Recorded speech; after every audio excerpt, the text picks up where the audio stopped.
Marita Nancy. Buenos días, junio 14, la realidad del duelo. Y cuando Jesús la vio llorando, y a los judíos que vinieron con ella llorando, también se conmovió profundamente en el espíritu y se entristeció. ¿Dónde le pusieron? Preguntó Jesús. Señor, ven y ve. Y le dijeron, Jesús lloró. Juan 11, 33, 35. El duelo es una tristeza que sacude la vida por la pérdida. El duelo hace trizas la vida, sacude de arriba abajo, lo suelta, se desmorona en las costuras. El dolor es realmente nada menos que una pérdida que destruye la vida. Es posible que conozcas muy bien esa experiencia. Recuerdo su primera intrusión en mi vida cuando era adolescente y mi madre murió. Nada podría ser como había sido antes. No tienes que vivir mucho tiempo como creyente para descubrir que la fe nos aísla del dolor y del miedo a él. Pablo escribió acerca de la experiencia cercana a la muerte de su amigo Epafrodito, pues en verdad estuvo enfermo, a punto de morir, pero Dios tuvo misericordia de él, y no solo de él, sino también de mí, para que yo no tuviera tristeza sobre tristeza. Filipenses 2:27. La idea de perder a Epafrodito rompió el corazón de Pablo. Entendió que la muerte no era final, pero también reconoció que al experimentar la pérdida o incluso en la perspectiva de eso hay un verdadero dolor. El dolor es difícil porque algo se ha perdido y ciertas alegrías ahora se han ido irremediablemente. Pero también sabemos que el dolor es una realidad sobre la cual las escrituras hablan claramente, una realidad que un día será redimida por un gozo mucho mayor. Y sabemos que el dolor es una realidad con la que nuestro Salvador está personalmente familiarizado. Mientras Jesús estaba de pie en la tumba de su amigo Lázaro, él, la segunda persona de la Trinidad, se afligió con los que se habían reunido allí. Aunque estaba a punto de resucitar a Lázaro de entre los muertos, todavía lloraba porque estaba sinceramente triste. El misterio en esta escena es que Jesús se identificó tanto con nuestra humildad que derramó lágrimas genuinas por la pérdida de su amigo, su amado amigo. Aunque la Biblia nos presenta la realidad de la victoria de Cristo sobre la muerte y la tumba, no nos llama a algún tipo de triunfalismo brillante y despiadado.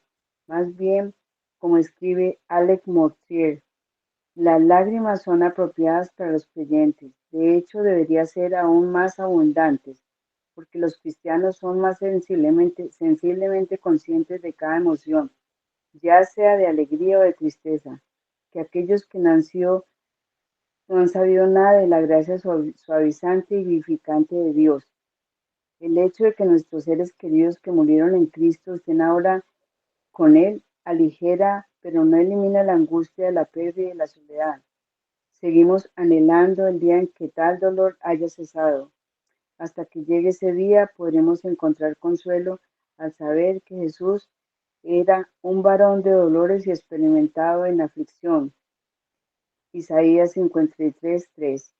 Al mirarlo como nuestro ejemplo, al ver que Él es la resurrección y la vida, Juan 11:25, y al mirarlo por nuestra eternidad, saber esto es lo que permite que el dolor y la esperanza coexistan en nuestros corazones. Juan 14:1-7. Amén. Muchas gracias, hermanita Nancy. Bueno, muy buenos días para los que se acaban de conectar. Hoy nos encontramos con un devocional que va a calar en los corazones de todos y cada uno de nosotros.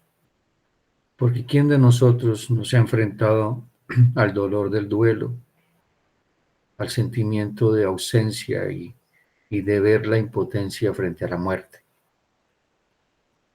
La muerte ha tocado a la puerta, quizás a la puerta de todos y cada uno de nosotros. Y si aún no ha tocado, en algún momento tocará. Algún día enseñé en la iglesia acerca de este tema y realmente es un tema bastante fuerte aceptarlo, pues ninguna muerte es aceptable, porque el hombre no nació para morir, no fue creado para morir. La muerte es el resultado de la consecuencia del pecado, porque la paga del pecado es muerte. Por eso es que la muerte es tan dolorosa, es inaceptable. Genéticamente no fuimos diseñados para morir. Dios nos creó para la eternidad, una eternidad con Él o también una eternidad sin Él. En nosotros hay un sentimiento de eternidad, por eso ninguna muerte es aceptable. Y enfrentarnos a ella nos hace reflexionar y meditar. Salomón dijo, es mejor ir a un funeral que a un banquete, porque ese es el final de todo. Esa es la realidad, mis amados hermanos.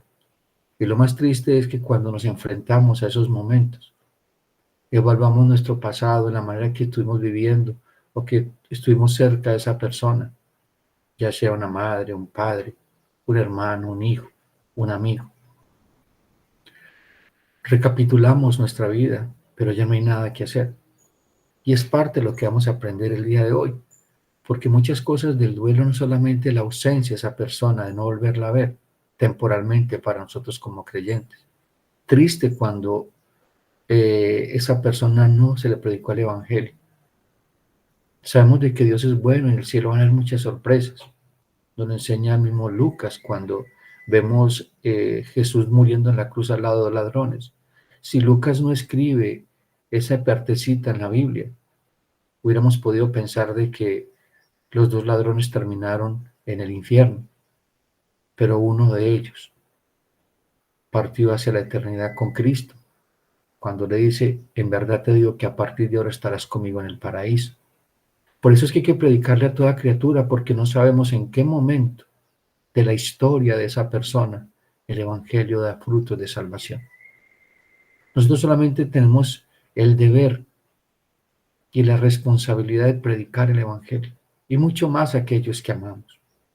Es el regalo más grande que le podemos dar a aquellos que amamos, predicarlo con gracia y pedirle al Señor de que ese Evangelio dé frutos dignos de arrepentimiento. Pero nosotros muchas veces con nuestra manera de vivir, nuestras acciones, aun siendo creyentes, somos un obstáculo para que las personas que amamos vengan a Cristo en arrepentimiento y fe, porque somos la iglesia visible que muestra al Dios invisible. Eso somos nosotros.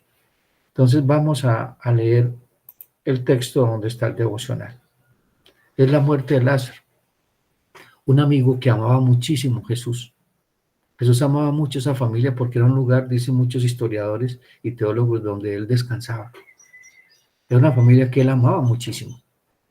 Vamos a leer Juan desde el 28 al 35, 11, 28 al 35. Habiendo dicho esto, fue y llamó a María, su hermana, diciéndole en secreto, el maestro está aquí y te llama. Ella cuando lo oyó se levantó deprisa y vino a él. Jesús todavía no había entrado en la aldea, sino que estaba en el lugar donde Marta le había encontrado.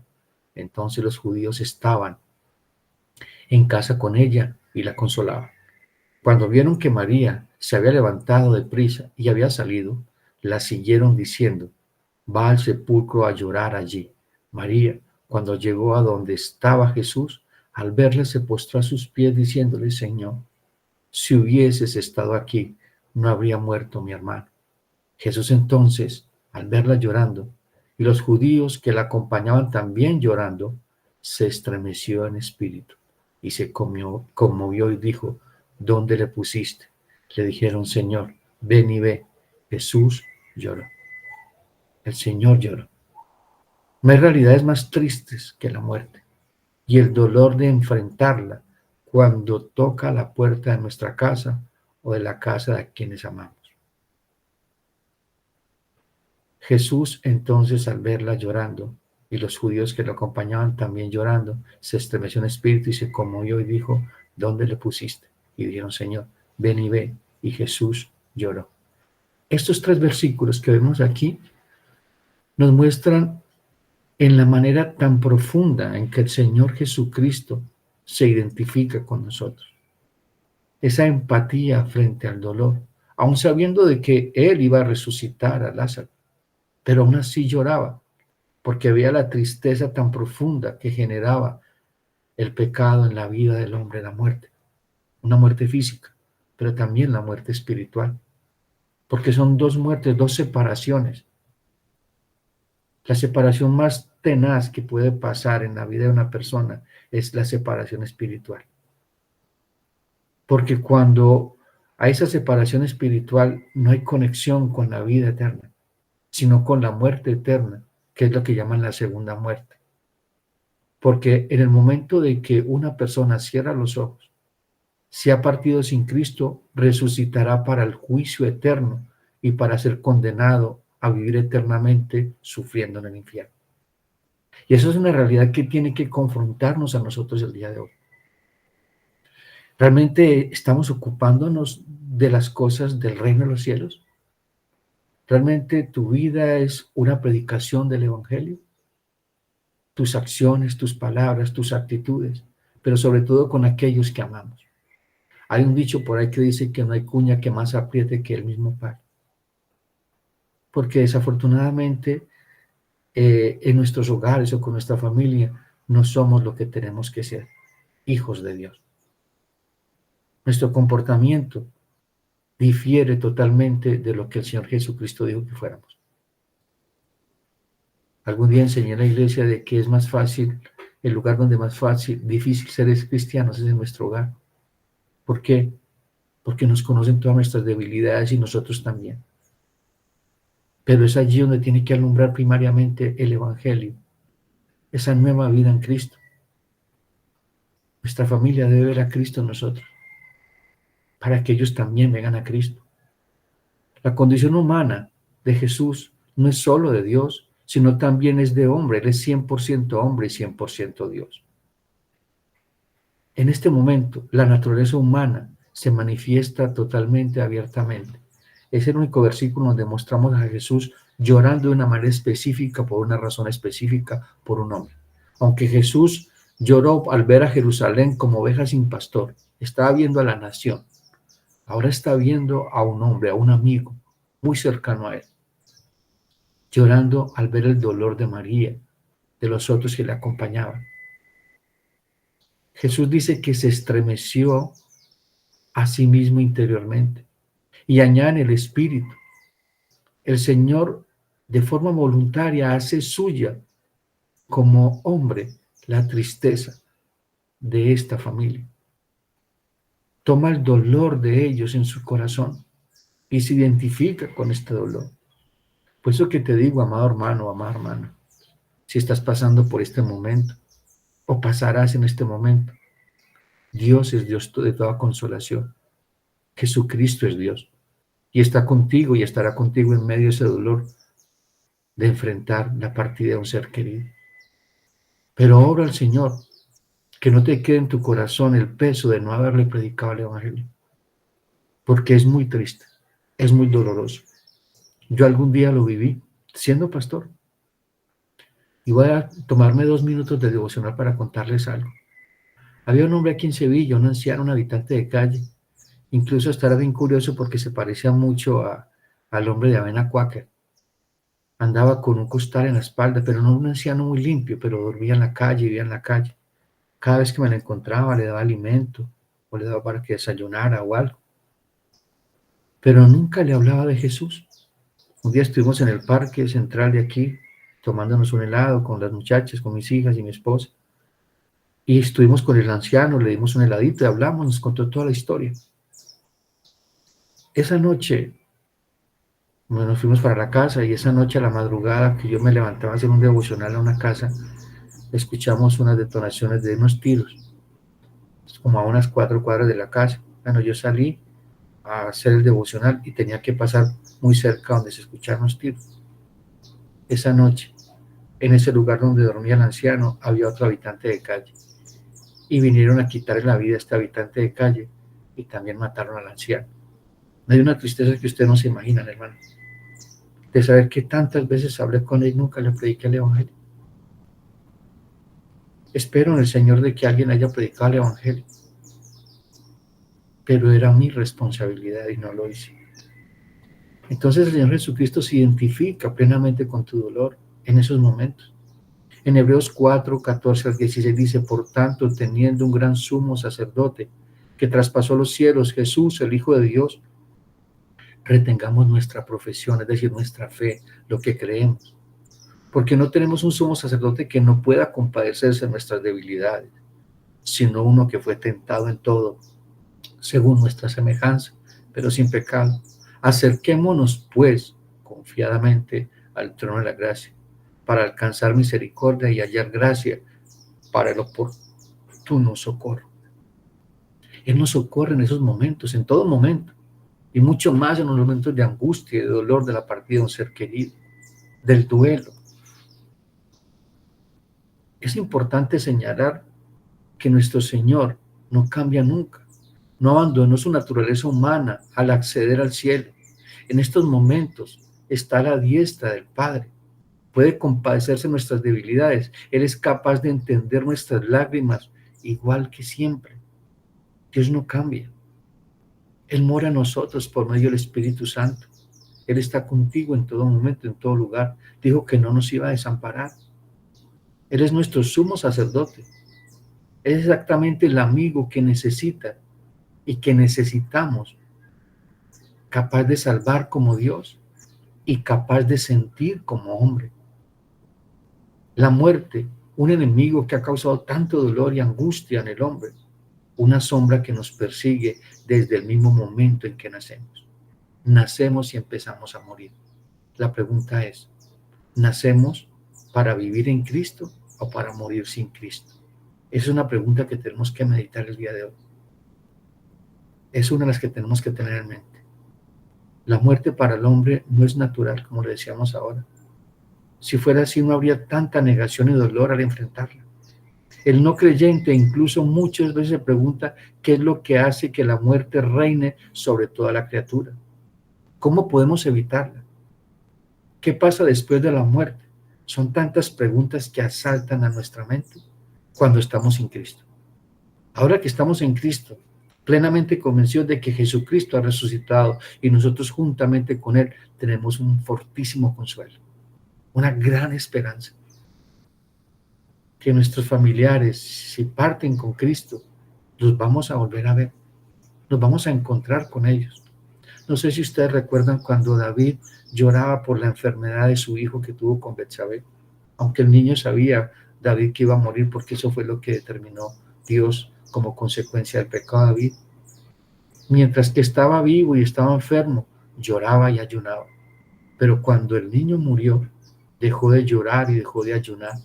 Y le preguntaron que por qué ya no lloraba ni ayunaba. Y él dijo, muy sencillo, él no puede volver a mí, pero yo sí voy a él. Eso lo llenó de esperanza y de consuelo saber de que se iba a encontrar eternamente con su hijo y que ya no va a haber muerte, no va a haber más pecado, no más dolor, no más lágrimas. El Señor Jesucristo en esta historia de la muerte de Lázaro nos muestra su empatía frente a la realidad del dolor y la angustia en que nos enfrentamos, pero también su poder sobre la muerte, no solo física, sino la muerte más crítica, la muerte espiritual. No olvidemos que el índice de mortalidad siempre es al 100%. Ningún esfuerzo, poder o salud o dieta que tú hagas o calidad de vida va a poder escapar del alcance de la muerte. Eso es una realidad, mis amados hermanos. La pregunta es, ¿te estás preparando para ese momento? ¿Estás preparando tu corazón para enfrentarte con ese momento de la mano de Cristo? No hay por qué temer. No hay por qué temer. Me impacta mucho cuando usted la historia de los mártires, empezando por Esteban, el primer mártir de la iglesia. Cuando Esteban está siendo apedreado por el pueblo de Israel, autorizado a esta muerte por Pablo, por Saulo de Tarso, en medio del dolor de la partida de la muerte, dice que veo los cielos abiertos y el Hijo del Hombre sentado a la diestra del Padre y dice, Dios mío, no le tomes en cuenta este pecado. ¿Qué es lo que hace Dios en ese momento? Él le muestra su gloria para que ese momento de gloria que eclipsa el dolor de la separación de su cuerpo, del alma, para que ese dolor no fuera tan profundo en su cuerpo. Hermanos, es claro, lo dice la Escritura. También lo enseña Jesús en la parábola de Lázaro y el rico. Dice que Lázaro murió y vinieron los ángeles por él, y murió el rico y fue sepultado.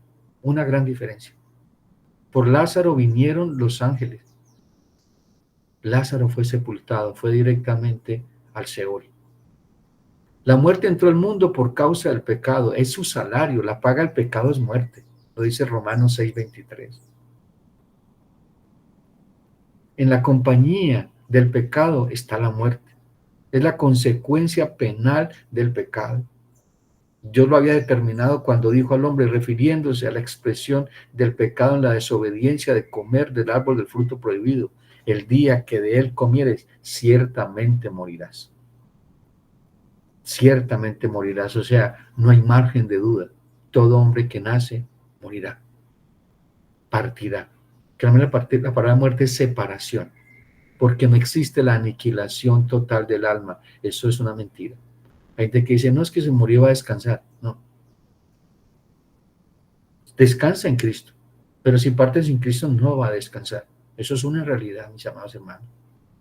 Es por eso que es tan necesario el Evangelio, porque no hay otra manera de poder salvarse de la paga del pecado, de esa muerte espiritual. La Biblia habla de que la iglesia será arrebatada. No sabemos si esta generación va a ser arrebatada, pero la gran mayoría de los que estamos hoy aquí nos vamos a enfrentar a ese momento. O poder partir a alguien cercano a nosotros. Y ese es el punto clímax del devocional ahora para terminar, que tenemos que reflexionar antes de que acontezca ese momento. Se establece un juicio, ciertamente morirás. Así fue el hombre, quedó separado de Dios espiritualmente y llegará el momento de su muerte física. La muerte espiritual es el estado de separación entre el hombre y Dios a causa del pecado. Esta muerte espiritual se evidencia en la muerte física, que es la experiencia común de todos los hombres. ¿Por qué digo que común? Porque tanto como el pobre o el rico morirá, el pequeño o el grande en algún momento morirá, el famoso o el que no es famoso morirá. No importa cuánto dinero tenga ese hombre, cuánto poder tenga, ese día será el hombre más débil y más impotente, porque será algo que no puede cambiar. Pero Cristo cambió esa realidad. Cristo cambió esa realidad de enfrentarse a la eternidad, al juicio venidero. La muerte física y espiritual son consecuencia del pecado. Alcanza a todos los hombres, a todos los hombres. Dice Romanos 3:23, por cuanto todos pecaron, están destituidos de la gloria de Dios. La muerte es la manifestación natural del pecado. Hay una segura esperanza frente a la muerte y debe ser un motivo de consolación, pero también de desafío frente a la vida y cómo vivimos la vida que Dios nos ha dado. Cristo resucitó, porque la muerte no podía retenerlo. No tenemos por qué temer al castigo que viene después de la muerte, porque viene un juicio después de la muerte. Ese es el final de todo. Eso es lo que tiene que darte sentido a la vida, amado hermano o amada hermana, porque tendremos que enfrentarnos al tribunal, el gran trono blanco. Y es por eso que necesitamos examinarnos todos los días a la luz del Evangelio, cómo estamos en Cristo, si conocemos a Cristo, porque si conocemos a Cristo, vivimos como Cristo. Si decimos que conocemos como a Cristo y no vivimos como Él vivió, pues hermano, nuestra fe no es real. Cristo resucitó, porque la muerte no podía retenerlo, era imposible que lo retuviera. En 1 Corintios 15, 55 al 57 dice, ¿dónde está, oh muerte, tu victoria? ¿Dónde, sepulcro, tu aguijón? El aguijón de la muerte es el pecado y el poder del pecado es la ley, pero a Dios gracias que nos da victoria por medio de nuestro Señor Jesucristo. Cristo resucitó.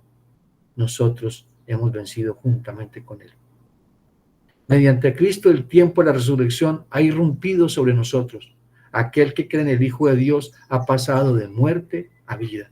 Eso lo dice Juan 5, 24 al 29. Dice, de cierto os digo, que el que oye mi palabra y cree al que me envió, tiene vida eterna y no vendrá condenación, mas ha pasado de muerte a vida. De cierto os digo, viene la hora, y ahora es cuando los muertos oirán la voz del Hijo de Dios. ¿A qué muertos se refiere? A los muertos espirituales. Oirán la voz de Dios, pero ¿cómo la van a oír si tú no predicas? ¿Cómo van a oír para resucitar a los muertos si tú no tienes ese sentido de responsabilidad y de desafío de recibir la gran comisión? Dice, y los que la oyeren, vivirán. Porque como el Padre tiene vida en sí mismo, así también ha dado al Hijo el tener vida en sí mismo. También le dio autoridad para hacer juicio, por cuanto el Hijo del Hombre, no os maravilléis de esto, porque vendrá hora cuando todos los que están en los sepulcros oirán su voz. Y los que hicieron lo bueno saldrán a resurrección de vida, mas los que hicieron lo malo a resurrección de condenación. Todo muerto resucitará. La pregunta es, ¿dónde pasará la vida eterna a ese hombre o esa mujer? La señal de que Dios nos dio para confirmar su juicio fue la resurrección de Cristo Jesús de los muertos. Si usted no cree en el Señor Jesucristo, este juicio debe ser causarle un temor y terror profundo, porque usted se enfrentará a la ira de Dios y sufrirá una eternidad en el infierno, recibiendo el castigo que merece por sus pecados. Pero este juicio no tiene que ser algo temible si estás en Cristo, porque Cristo recibió ese juicio en la cruz. Esa es la finalidad de la cruz. En la cruz el Señor Jesucristo pagó por nosotros, recibió al infierno que tú y yo merecíamos, recibió la ira que tú y yo merecíamos, la ira de Dios. Porque es que Dios ama, pero también odia. Le digamos al pastor, ¿cómo que Dios odia el pecado? Si tú y yo siendo malos odiamos la maldad, ¿cuánto más Dios? En Hebreos 9:27 dice, de la manera que está establecido para los hombres, que mueran una sola vez y después el juicio. Si alguien aquí que está reunido cree que hay purgatorio, lo siento en el alma, porque no hay purgatorio. Partes hacia la eternidad. Tampoco hay reencarnación, si eso pensabas. Está establecido para los hombres que mueran sola vez y después el juicio. Al resucitar físicamente, Cristo triunfó sobre el pecado y sobre la muerte para que todos los que confiamos en Él recibamos nueva vida en este mundo y vida eterna en el mundo venidero. Qué hermosa realidad, qué regalo tan grande nos ha dado Cristo, a un precio muy alto. Así como un día resucitaremos, también un día en este mundo será restaurado, porque el mundo será restaurado, la tierra nueva, cielos nuevos y tierra nueva, y aquí moraremos. En 1 Tesalonicenses, Pablo escribe a los creyentes en Tesalónica que estaban confundidos, pensaban de que sus seres queridos no iban a disfrutar de la resurrección en Cristo. Y Pablo les escribe en 1 Tesalonicenses 4, 13 al 14, hermanos, no queremos que ignoren lo que va a pasar con los que ya han muerto, para que no se entristezcan como estos otros que no tienen esperanza. ¿Quién está hablando? A la gente del mundo que está sin Cristo, no tiene esperanza. Y tú y yo tenemos en nuestras manos, en nuestro corazón, en nuestra boca, la esperanza que es Cristo. Pero no hacemos nada. Y es triste, realmente eso es bien pecaminoso. Dios no lo demandará. Y luego dice, ¿acaso no creemos que Jesús murió y resucitó? Así también Dios resucitará con Jesús a los que han muerto en unión con Él. En este capítulo 11 que hemos leído, se revela Cristo a sus discípulos como la resurrección y la vida. Juan 11, 21 al 26. Y Marta dijo a Jesús, Señor, si hubieses estado aquí, mi hermano no habría muerto. Mas también sé ahora que todo lo que le pidas a Dios, Dios te lo dará. Jesús le dijo, tu hermano resucitará. Marta le dijo, yo sé que resucitará en la resurrección en el día postrero. Le dijo Jesús, yo soy la resurrección y la vida. El que cree en mí, aunque esté muerto, vivirá. Y todo aquel que vive y cree en mí, no morirá eternamente. ¿Crees esto? Debemos creerlo porque eso tiene que ser una firme ancla del alma el día que te enfrentes a ese momento. Pero también vuelvo a reitero, tiene que ser un gran desafío para ti y para mí. Porque si no le has predicado el evangelio, si ese hombre, esa mujer no ha visto el evangelio en ti, tienes una gran responsabilidad delante de Dios. El Señor Jesucristo en este momento aprovecha la promesa para abrir un diálogo con María más profundo. No solamente el aquí y el ahora. Lo que usted está diciendo es en la eternidad, está diciendo viene lo que viene. ¿Por qué que se ganaba Lázaro resucitar si algún día volver a morir para morir eternamente? Lo más importante es la resurrección espiritual de Lázaro. Ya es lo que está apuntando Jesús. Porque está diciendo, el que cree en mí no morirá. Es decir, vida eterna, estando vida espiritual eterna.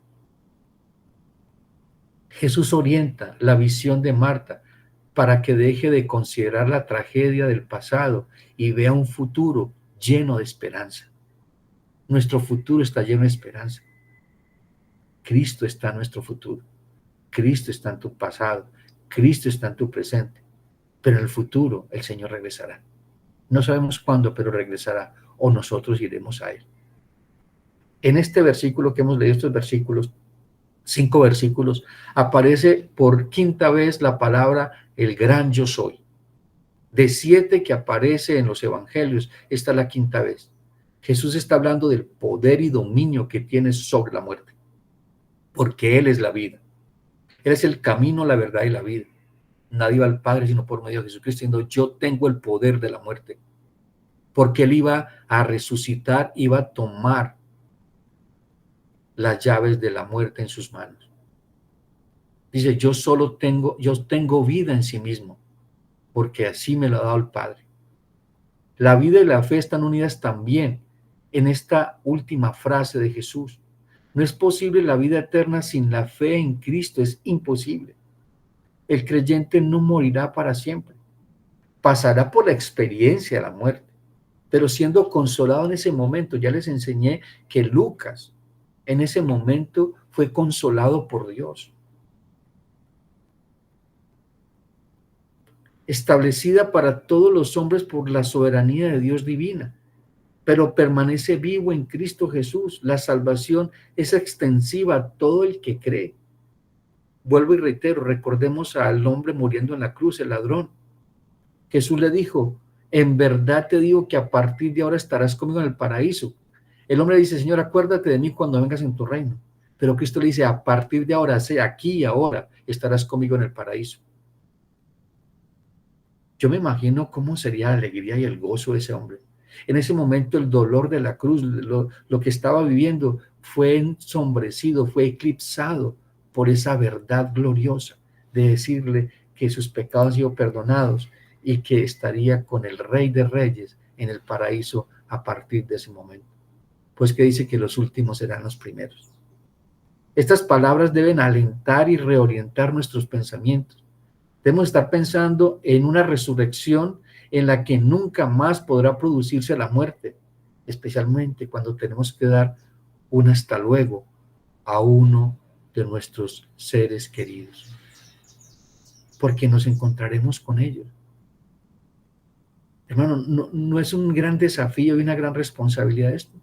¿Quieres volver a encontrarte con tus seres queridos? Predica a Cristo, vive a Cristo y muestra a Cristo. Y Dios se encargará lo demás.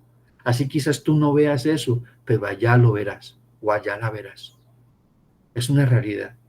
Hoy reflexionemos frente a esta realidad por lo cual debemos pasar por la muerte. ¿Estamos preparados para ese momento? ¿Estamos viviendo? ¿Realmente viviendo o sobreviviendo? ¿Cómo estamos viviendo? Hagamos una pregunta. ¿Estamos viviendo esta vida que fue un regalo de Dios realmente como un regalo para que seamos regalo para otros? ¿Estamos viviendo o sobreviviendo? Otra pregunta para reflexionar y para meditar. Les voy a leer algo que está en Lucas 12:13. Dice, le dijo uno de los de la multitud, maestro, di a mi hermano que parta conmigo la herencia. Mas él le dijo, hombre, ¿quién me ha puesto sobre vosotros como juez o repartidor? Aquí hay un problema entre hermanos, por dinero, por plata, por herencia. ¿Dónde estaba el corazón de estos hombres? En la herencia. Y sigue la historia. Sigue la historia. Mas él le dijo, hombre, ¿quién me ha puesto sobre vosotros como juez y repartidor? Y les dijo, mirad y guardaos de toda avaricia, porque la vida del hombre no consiste en la abundancia de los bienes que posee. Hermano, si tú vives para la abundancia de los bienes, para la avaricia, para el aquí y el ahora, Eso se va a quedar aquí. Y mientras que estés viviendo de esa manera, no vas a poder amar a tus seres queridos de la manera correcta, porque Cristo no está en la avaricia, porque este es el amor al mundo. Tiene que ser amor a Cristo, porque si tomas primero a Cristo vas a amar correctamente a tus seres queridos. Vas a dejar de ser egoísta, vas a dejar vivir de la manera incorrecta con ellos, viéndolos como números, o viéndolos como objeto para alcanzar tus metas o tus logros. O cuando es un estorbo para alcanzar lo que tú quieres, tienes problemas con ellos. Y les dijo, mirad y guardad de toda avaricia, porque la vida del hombre no consiste en la abundancia de los bienes que posee. También le refirió una parábola diciendo, la heredad de un hombre rico había producido mucho. Y él pensaba dentro de sí diciendo, ¿qué haré? Porque no tengo dónde guardar mis frutos. Y dijo, esto haré, derribaré mis graneros y edificaré mayores, y allí guardaré todos mis frutos y mis bienes. Y diré mi alma, muchos bienes tienes guardados para muchos años, repósate, come, bebe, regocíjate, es decir, esté seguro. Vive, no va a vivir, porque luego dice el 20, pero Dios le dijo, necio, esta noche viene a pedir tu alma, y lo que has provisto, ¿de quién será? Así es el que hace para sí tesoro y no rico para Dios. Hermano, ¿qué es el enfoque de tu vida? ¿Estás enfocado en eso, en conseguir, en tener? ¿Y has perdido tu vista a Cristo y el Evangelio para tu familia en Cristo? El Salmo 90, 12, que habla acerca de la transitorialidad de la vida, escrito por Moisés, dice, enséñanos de tal modo a contar nuestros días, que traigamos al corazón sabiduría. ¿Cómo estás contando tus días? Sabiendo de que eres como niebla. Eres como la flor que florece en la mañana y en la tarde se seca. ¿Cuántas cosas hay pendientes en tu vida por arreglar con tu familia, con tu esposo, con tu esposa, con tus hijos, con tus vecinos? Pero vivimos en contiendas unos con otros. ¿Y dónde nacen esas contiendas? De nuestras propias concupiscencias, de nuestros corazones. Hermanos, armamos unas tormentas en unos vasos de agua, unas situaciones que realmente causan mucho dolor, cosas que no tienen sentido, hermano.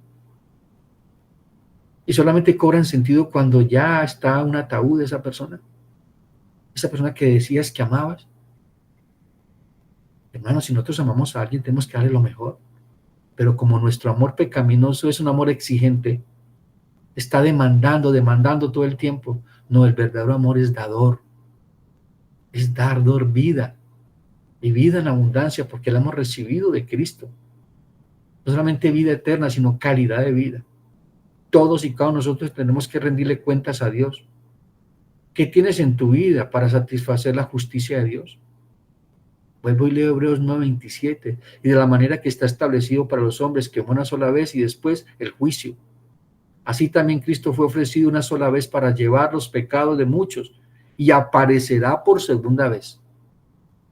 Para llevar los pecados, por segunda vez, sin relación con el pecado, para salvar a los que le esperan.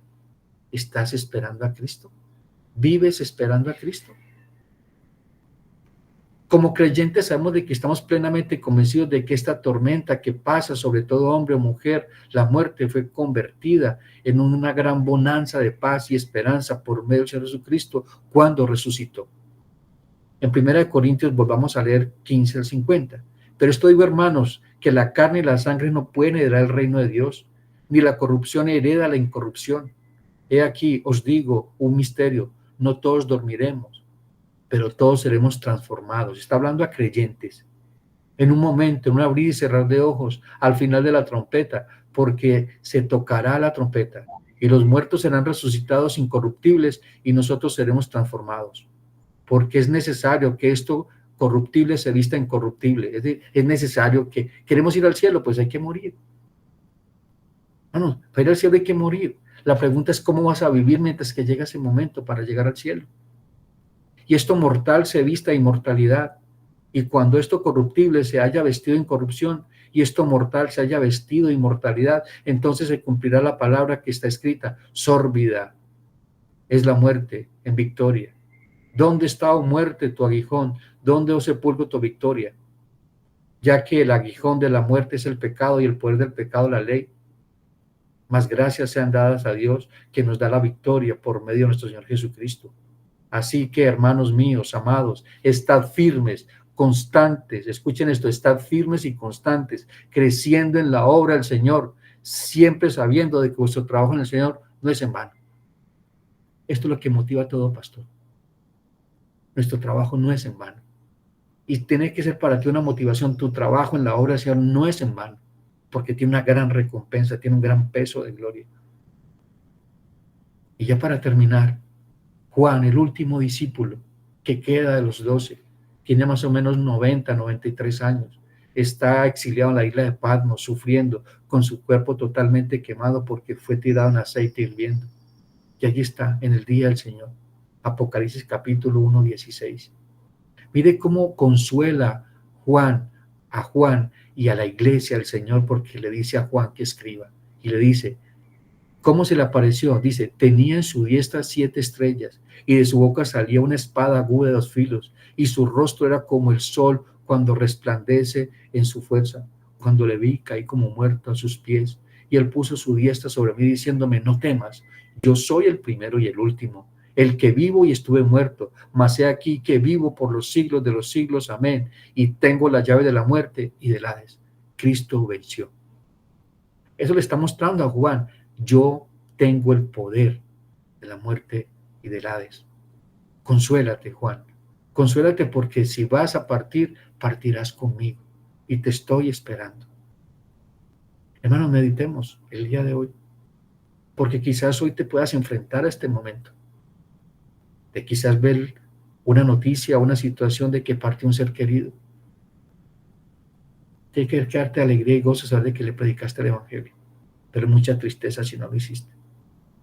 Quizás seas tú. ¿Estás preparado para ese momento? Hoy es un buen día para examinarnos a la luz del Evangelio cómo estamos viviendo a Cristo. Si estamos en Cristo o pretendemos estar en Cristo.